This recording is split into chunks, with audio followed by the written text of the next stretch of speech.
தமிழ்நாட்டு உள்நாட்டு உற்பத்தியில் அதிக பங்கு வகிப்பது பணிகள். நமது சக்தி சாதனங்களில் மிக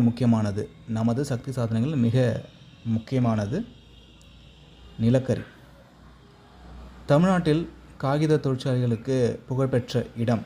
தமிழ்நாட்டில் காகித தொழிற்சாலைக்கு புகழ்பெற்ற இடம் பார்த்திங்க அப்படின்னா இது எல்லாமே தான். சிவகங்கை, திருநெல்வேலி, பூகலூர், தேனி இது எல்லாமே தான் புகழ்பெற்ற இடம். எப்பொழுது பாரத் கனரக மின்னணு தொழிற்சாலை ஆரம்பிக்கப்பட்டது? 1960ஆம் ஆண்டு. TICL பகுதி உயிரி பூங்கா. மாவட்டத்தில் குழந்தை பாலின விகிதம் குறைவாக உள்ளது?